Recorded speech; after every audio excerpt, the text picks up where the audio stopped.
everyone, John Lorden here. Happy Friday. Welcome to another episode of BrainScratch. This one recorded for December 15th, 2017. This week we are doing an update episode. We have a lot of things that have happened over the past week, a few significant developments on several cases that I want to share with each of you. This might be the first time we've actually done an update that features this many different cases.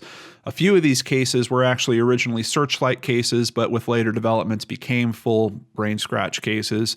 And of course, in the description box below, you will find links to all of the previous videos about each of these cases. So if you're unfamiliar with any of them, you can get caught up by using those links. With all that being said, let's start with a case that has tugged at my heart since I first heard about it, and unfortunately, it looks like it's going to keep tugging at my heart for a while here. Corrie McKeague, and we can see at the title of this BBC article, "Landfill Search for Missing Airmen Ends." And no, you're not having deja vu. I know that we've talked about that previously on the channel. They did stop the search temporarily. They then restarted the search and continued. But now it looks like it is officially over. Let's see what details we can learn here. Suffolk police said no trace of the airman had been found. The force said it was content he was not in the landfill areas that had been searched, and the investigation into his disappearance would continue. The article goes on to have both of his parents thanking everyone that has been working on this case so hard. But it does raise some really big questions for me. You know, just being someone that has kind of kept an eye on this case as it's been going through all of its developments. The one part of this case that I really struggle with is the information about the bin lorry, or essentially the dump truck or the trash truck, and all of the mechanics around that story. Those have been the parts of the story that we've seen the most variance in. Those are the parts of the story that, quite honestly, I trust the least. We started hearing from that company that first they noted that the weight was usual, that there was no way that there could have been a human body in that vehicle. Then later we learned that wasn't the case, that actually there was a variance in the weight pretty much equivalent to the same weight that Corrie actually weighed. And then we heard from the police that they weren't going to press charges. They didn't think that there was any type of cover-up going on. I just got to tell you guys, especially now that they've spent this much time, this much money, this much effort trying to find this man, and they can't find him. Personally, I feel like the possibility of some type of cover-up of where his body is might be in play here. I don't know that that's necessarily related to whatever happened to him originally, but it is too strange, these circumstances around basically things that delayed the investigation. I mean, they had a ping trace that was basically following that truck, but because of the information that they got from the people that work at that area, they decided to not pursue it at that time. And then all of a sudden, a couple months later, they find out, oh no, this information isn't accurate. And the truck says that maybe there was a body in there, and now we're going to go start digging this whole place up.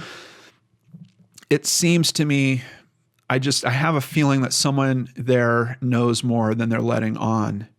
And it's really unfortunate because ultimately it's this man's family that is suffering at this point. Not to mention a child that he never got to meet. So I struggle with it. I hope that, as police are saying here, the Suffolk police, that they will continue looking into his disappearance.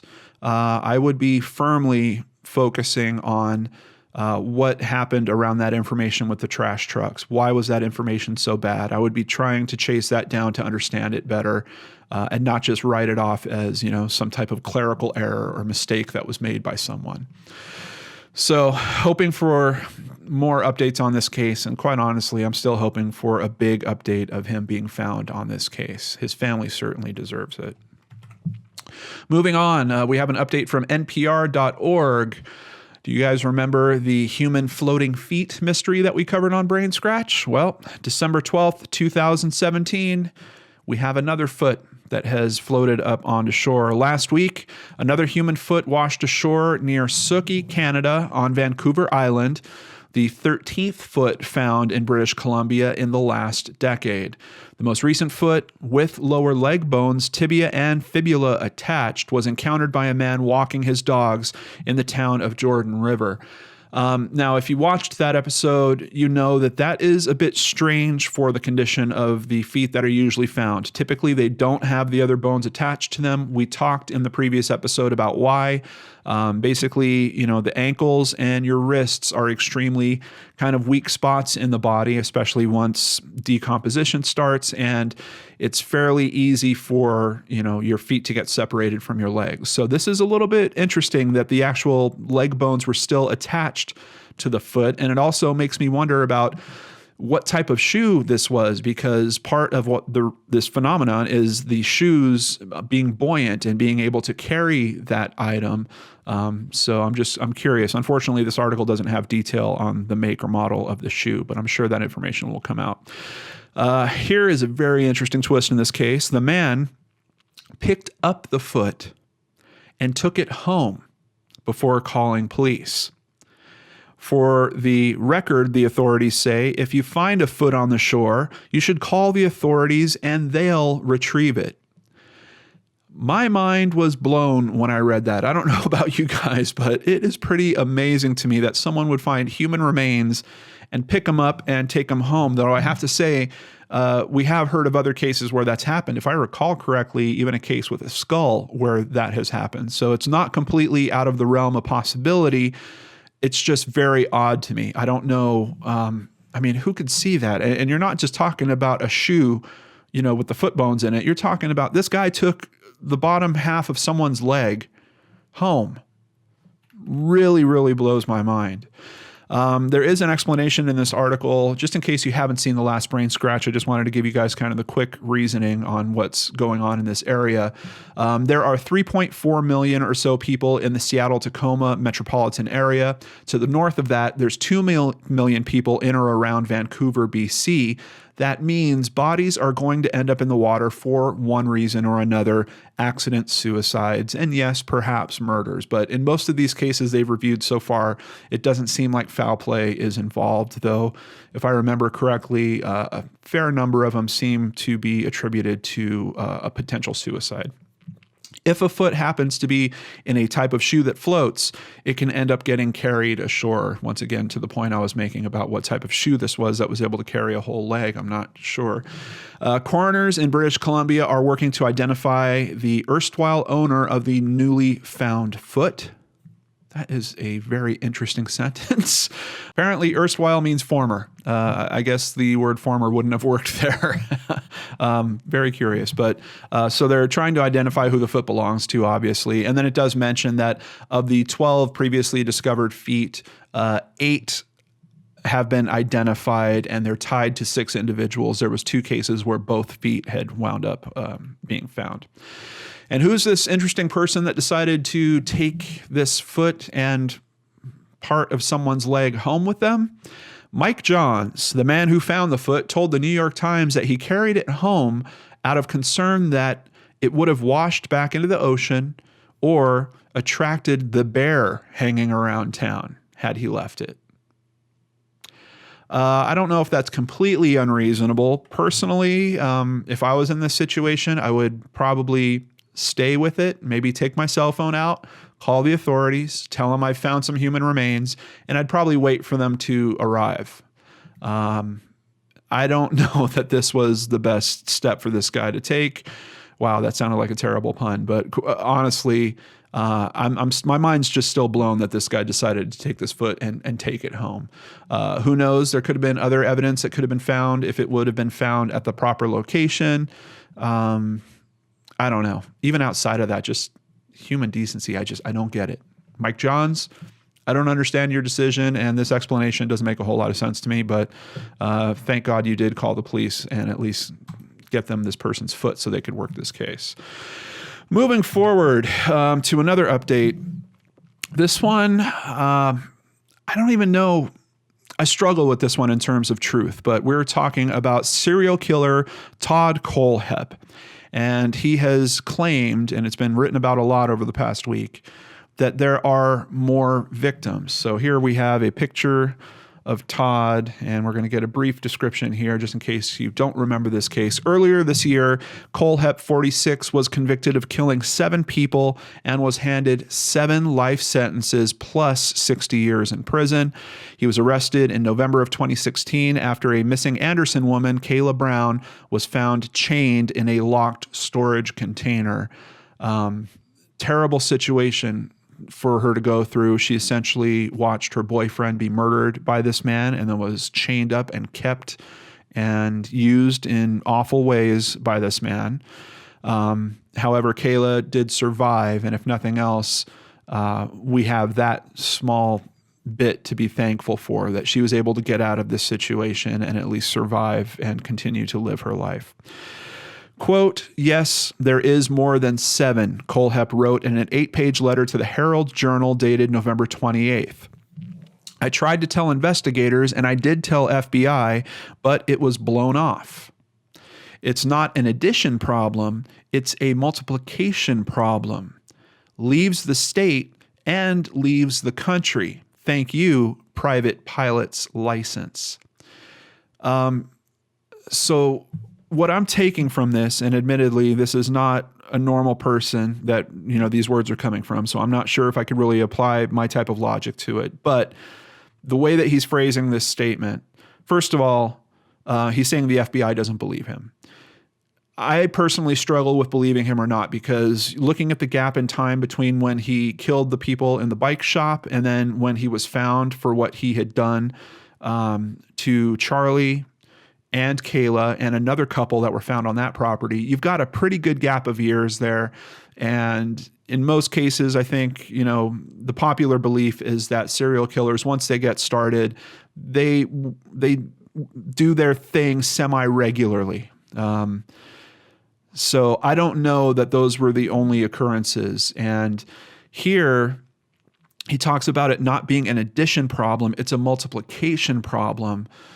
We do notice, if we talk about the trends of the crimes that he committed, that he typically killed groups of people. We can boil this down to 3 instances. We've got him in the bike shop where we know he killed more than one person. We've got him killing the couple that was found on his land before Charlie and Kayla were out there. If I remember right, that was approximately a year before Charlie and Kayla were abducted. But that was 2 people. And then Charlie and Kayla, which he only killed one of, but he did kidnap 2 people at the same time. So typically it seems like if you're going to build some type of profile on him, it's more than one person that is harmed when he acts out. So I think that's part of what he's saying here with it's not an addition problem, which would be, if he had a single victim, that would be added here, added there. It's a multiplication problem. Where he's trying to tell us, no, it's groups of other people. Leaves the state and leaves the country. Thank you, private pilot's license. I think that's pretty obvious. He's trying to tell us that it's not necessarily contained to his home state. It's not even contained to the U.S., that he's able to fly around and he has done these crimes in other places as well. Do I really believe that? I don't know. I really don't know. At this point, just trying to imagine what this guy has. I mean, his life has been essentially taken away from him. He's in prison for the rest of his life. There's no chance that he's going to get paroled or come out at any point with the sentences that he received. So what's left for him? I think he's looking at this as a legacy. I think he's trying to ensure that his name is going to stay around. So he's putting this out there. And just with him putting this out there, I wouldn't be very surprised at all if all of a sudden we have a author that jumps on this and starts attributing multiple other crimes, saying, oh, I think Todd did this one, and here's why, because he was in that city visiting and blah, blah, blah. There's an aspect to this that feels like, to me, that Todd wants his folklore of what he did to people to be bigger and to scare and terrorize more people. So that's where I struggle with it. Do I think that there are more victims here? I certainly do. Do I necessarily buy that, he's using a private pilot's license and flying all around the world, conducting these crimes? I don't know if I believe that as much, but I hope they are investigating it further. Let's get back to the article for more details here. He later added, at this point, I really don't see reason to give numbers or locations.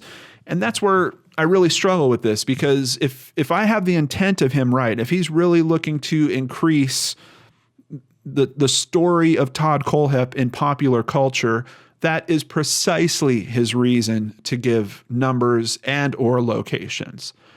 If he wants it to be written off as just this is a guy that is trying to brag and trying to make himself bigger than he actually was, then this is kind of what I would expect from him. So that's where I really struggle with this story. What does he have to lose? I guess he could be concerned about potentially someone throwing the death penalty at him. I think for a lot of the states here in the U.S., that's probably not really an option. Why are you going to talk in this way? Are you just trying to gum up the FBI and the investigators and make them waste time looking into other cases that you're probably not related in? I don't know. I'm really having trouble understanding his motivation, but like I said at the start of this is not a person that is thinking normally, so it's very difficult to understand their motivation. In a televised interview with Kayla Brown on the Dr. Phil show, Brown said Kohlhepp would brag to her that he was nearing the triple digits in body count. Once again, just showing this trend that this is a guy that seems to be trying to build himself up in the perception of others. So does that mean he's telling the truth or not? I don't know. Could he really be nearing the triple digits? Once again, I would kind of doubt it. But I do think there's a good possibility that there was more than we know about. Moving on to another case, something that I've been waiting to hear this ever since we first investigated this case. Finally, Boris Ristevski has been formally charged with the murder of Karen. And I got to tell you, of the many episodes we've done on this channel so far, that one, just when I was doing it, I was really struggling with the information that we had about Boris. You have him arguing with his wife. He admitted that they were in an argument the last time he talked to her. You have him driving her car around for 2 hours to seemingly fix the broken fuel gauge, which we find out wasn't really broken. And we find out from experts would not be fixed by him simply going over a bump in a road, even if it was. We have him disappearing for 2 hours in that car. His cell phone is shut off. A lot of strange things that were in that case right from the start made him look very bad in my eyes, but the key information wasn't really there at that time to really definitively say, hey, look, this guy is certainly involved. Well, looks like the authorities now do think that. Mr.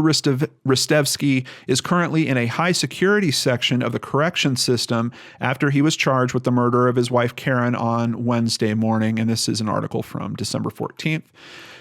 Here we have a picture of Karen and Boris and their daughter. The case's notoriety has the potential to make Mr. Ristevski a target for other prisoners trying to make a name for themselves. So apparently that's why they have him in this high security area. His next court appearance is not until April of next year, and matters could potentially stretch into 2019. He's definitely going to miss out on the holidays this year, and it looks like he's going to miss out on his freedom for a good chunk of next year. And that's not even, that's just getting him to trial, essentially. It's not even whatever charges or sentence he might get after that trial concludes. It's unclear whether police are considering taking action against anyone else. Just keep that in mind, because there's some important facts we're going to go over, in particular in regard to his brother here. Jumping over to another article at news.com.au, just to get a sense of what the family is feeling. The brother of Karen Ristevski, Steve Williams, released a statement. Today has been a surprisingly emotional day, one in which I have been patiently waiting for. I completely understand, and I think that many of us out here have been waiting for this day, even since first learning about this case. It is in no way a celebration. It's another stage in bringing my beautiful sister Karen the justice she so deserves. And I think many of us out here completely empathize and agree with you on that, Steve. Mr. Ristevski's lawyer, Rob Sterry, indicated his client would be pleading not guilty. Not really a big surprise at this point, but we have a bit of a blind spot in that we don't know where the prosecution's going with this case. We don't know what has been found. I've been keeping an eye on this case. I know that the police were driving a car similar to hers around. I don't know if they were doing some type of time trials to see, how far that car could have traveled, or if they were potentially doing that to compare it for CCTV footage that might be captured on the path that the car was traveling. But a few months ago in particular, I remember a lot of news kicking up about them driving that car around time and time again. To this point, police have never released the cause of death. Another real interesting thing in this case, we don't know what the cause of death is. We don't know, did they identify an item that was used? Were they able to trace that item? Do we have some type of DNA on that item? A lot of big questions that we're really not going to probably get a good answer to until the trial actually takes place here. Mr. Ristevski's arrest comes after a long and complex investigation that took many bizarre turns. Boy, is that true. His son from a previous relationship, Anthony Rickard, sensationally alleged that he had been having an affair with his stepmother. This is a guy that has a bit of a drug problem. If I recall correctly, he was actually writing a book about all this. I don't know if that has ever been completed or if it will truly come out or not. Mr. Ristevski's brother Vasko also raised eyebrows. Locals have claimed to have seen him at the site of an abandoned restaurant that burned down 3 years ago, and he was filmed by a TV crew near his sister-in-law's Mount Macedon grave site. That is a really interesting piece of information, and I'm going to include a link in the description box below so you can see that video for yourself. If I remember right, it's A Current Affair that is the show, and they went out to where her body was found, and they basically bumped into the brother of who was then a suspect but is now the person that has been charged with her murder, poking around at the same place. And after he leaves, they note that it looks like someone has been scratching at the place where her body was with some type of stick. Was Vasko looking for some piece of evidence or something that he thought might have been left behind? I have no idea, but it's a really interesting piece of tape, and I will have a link to it in the description box below for you. After Miss Ristevski vanished, Vasko told the Herald-Sun that, quote, a lot of husbands kill their wives, but no way is Boris capable of that. Well, that still, I guess, is yet to be seen in the eyes of a court, but I know in terms of popular opinion, many of us were thinking that Boris was probably capable of that. He also speculated that Ms. Ristevski had fled overseas on a fake passport. I remember that twist in this too. I don't think she will come back. I reckon she's gone for good, he said at the time. I'm just sharing all of that with you again because I want to consider, if this does go through, if Boris is charged, if he does stand trial, if he is found guilty and he is sentenced, I'm really wondering what that last article left off asking. Is someone else going to be charged in this as well? And it looks to me like there's some potential. Vasko at least appears to be demonstrating possible knowledge of this crime. Could he have assisted this crime in some way where he might have charges coming towards him as well? That is a big question that I think we're going to have to watch as this thing moves forward and we get to a trial on all this. So that's it for today's updates, everyone. I'm happy that one of these cases seems to be getting closer to an end. I do feel like justice might be on its way in the case of Karen Ristevski. And, at this point, I think her daughter really deserves it. Obviously, her brother deserves it as well. There is a picture here I just want to end on. Let me bring that back up. This is Karen with her brother, Steve Williams. So certainly we do want justice to arrive in this case, and I hope that they have made a very strong argument and that we see evidence that really backs their claims that Boris really did indeed do this. So I will still be keeping tabs on this case as well as all the other ones that we talked about today. And of course, we can do more updates in the future if I find some key information that I want to share with all of you out there. So 4 cases, 4 updates. That is where I turn it over to you. Let's talk about these updates in the comment box below. Thank you so much for spending some time with me here today and caring enough about these cases to stay up to date with me on them. I really appreciate knowing that there's so many people with big hearts out there that are looking for justice to arrive in these cases just like I am. So thank you for being part of that crowd. Hope you have a wonderful weekend. Come on back on Monday to the Lord and Arch channel. We'll do some more. Take care.